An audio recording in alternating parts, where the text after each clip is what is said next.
Three Questions with Alethea. Hi, and welcome back to Three Questions with me, Alethea McCollin. I hope your day is going well. I hope you had a fabulous week. And today we're going to do edition 2 of Three Questions with me. So let's get to it. Okay, question 1. What is the most difficult part of writing for me? I don't know if there's the most difficult part of writing. I think once I get idea, and I'm usually generating ideas. I mean, ideas are not difficult for me to write, and then I immediately kind of start formulating how I'm going to present a piece. So I think that's for me how it works in general. However, with that said, okay, I think I'm now revising. So maybe I'm saying forget everything that I just said. In general, I don't really find it difficult to write. However, there's one particular piece that I've been, it's been an idea of mine for years. And I finally decided, okay, I'm going to do it. It's going to be a musical. And I got the music. I did the music first. It was going to be this rap thing, and I wrote it, and they were sounding good, and then I came to put the script together and it just was not what I imagined. Went back, visited the idea, formulated how I was going to approach the concept that I'm thinking of, and presented it, and wrote I think about 86 pages.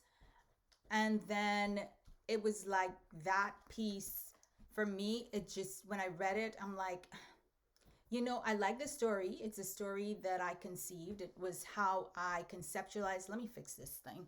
Excuse me. It was how I conceptualized the piece, but unfortunately, it just was not the story that I imagined. And so I went back in and I redid it. Got a new direction, and then for some reason, I'm writing, it's going, but I need certain things to further explore this new direction that I'm taking the play. And so that's where, when I have any hiccups in my writing, or I feel somehow that it's not fleshing out the way I imagined, whether it's a character, whether it's plot, I need to step away a little bit, and then probably come back with new and fresh eyes. With that said, I've put that aside. I've worked on a totally new play, which from idea to page just flew off the pages, and I was really happy. I'm really happy with the result. But that is still in the background. Like, I still have to revisit this, and I'm going to. So that was a long kind of way to answer your question. I hope I answered that question.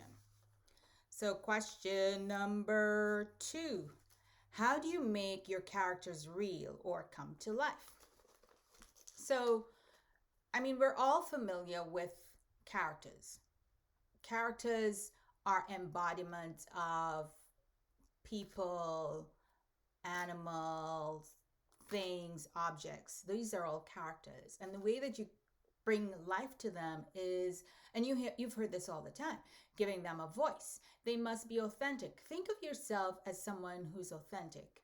You must have these fully developed personalities. And so when I'm thinking of a character, I am already imagining who this person is. What's the backstory for this character? And very often when you think of the backstory for a character, that allows you to write a character that is truthful, that resonates with people. Whether or not they like it is something different, but at least you have the character embodies something that people see, characteristics that we see in people, good, bad, or evil, or indifferent. We don't like indifferent characters. They're boring. And number 3, what do you do when you get stuck?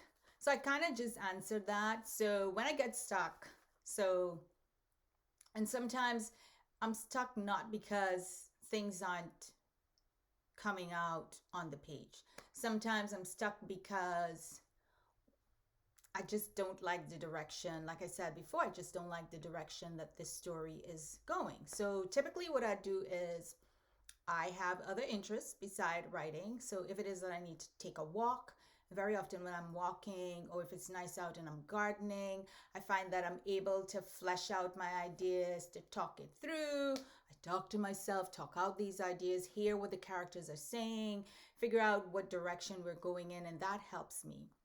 If it's a plotting issue, I tend to just write anyway, and then when I'm when I'm walking or doing whatever, exercising, whatever, I then go back in and I'm thinking, okay, this, if I do this, then this might happen, and this is a better ordering of the story.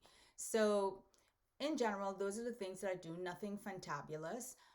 There have been maybe one or two instances in my career where I've had to really print out the paper, print out the script completely, look at it, study it, because sometimes that's what you had to do. In that particular, I'm thinking of a piece that I wrote, which was the play Renaming Shame, the one that I did last year, and it was a memory play. And there were several characters over different time periods, and they were going back and forth and how to bring them in and what worked and what didn't. And that play, I remember very early on printing it out, printing out an early version, and then dissecting it, moving it around, very much like you do a puzzle, so that the pieces fell in place the way that they needed to. And that is the 3 questions with me. I hope you enjoyed the session, and I look forward to talking to you again, seeing you next week for episode 3. Until then, be well, be good, and bye.